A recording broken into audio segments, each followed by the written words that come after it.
Hi, my lovelies. I have taken upon myself to write a Unit 3 reflection song, so I hope that helps you guys out.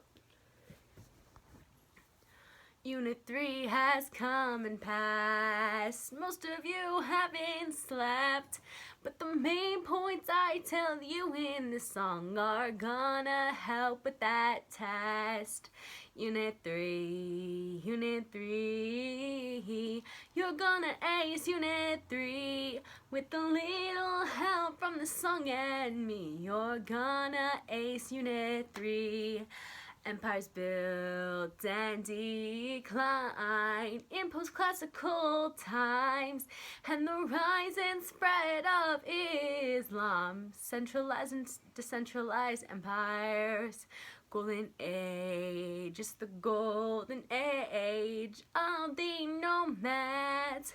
Trade and movement boom, and your civilizations too, with religions taking dominance. Ooh, Unit 3, Unit 3, you're gonna ace Unit 3 with a little help from the song and me. You're gonna ace Unit 3. After the fall of the Han, the dynasty's sweet tongue and song, and the Byzantines opening up after the split of Rome. Unit 3, Unit 3, you're gonna ace Unit 3 with a little help from the song and me. You're gonna ace Unit 3. As for the tongue and song, we see centralized rule due to confusion, bureaucracy, and civil service exams. The tongue expanded into Korea, and the song's army fed to the Mongols. But this is about the tongue. The Tang were anti-Buddhist, but they made some stuff like gunpowder and compasses in the late 1000s. Under the Tang, the Grand Canal was built. Some say that led to their demise, but it opens up to the song. Due to the Grand Canal, the song improved food supply, and the fast ripening of rice led to cities like Chang'an that had over 2 million people by 640, and the distribution of land gave families 1/5 of it. Until the fall to the Mongols. Unit 3, Unit 3, you're gonna ace Unit 3 with a little help from the song and me. You're gonna ace Unit 3. We're going west to Byzantium from the 4th century all the way till 14,053. They were like an Eastern Roman Empire. They had central government, hereditary monarchy, and autocratic rule. The laws were just the same as they were before, but they changed their language to Greek, and their capital was Constantinople, and art flourished. The Orthodox religion that they adopted went all the way east to Slavic Eastern Europeans. Unit 3, Unit 3, you're gonna ace Unit 3 with a little help from the song and me. You're gonna ace Unit 3. Now we're on to the spread of Islam. It gets a bit complicated. I advise you to go check your notes, 'cause I'm not touching on everything. This happened in around 600 all the way to 1450. In 610, Mohammed started preach his ideas on monotheism. Then he conquered Mecca in 630. And if you don't know, the holy book is the Quran, or the 5 pillars, please look it up. Unit 3, Unit 3. You're gonna ace Unit 3 with a little help from the song and me. You're gonna ace Unit 3. And this is where it gets complicated. I'm gonna try the best I can to explain this part, but please go check your notes, 'cause I'm not touching on everything.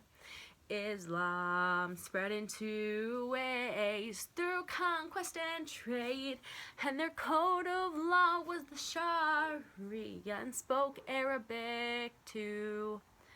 There was no separation of church and state, but they believed in the will of Allah, division and conquering.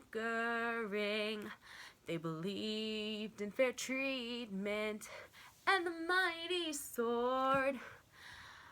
And it spread to the Middle East and North Africa, then South Asia. There were 2 main sects, the Sunni and Shia.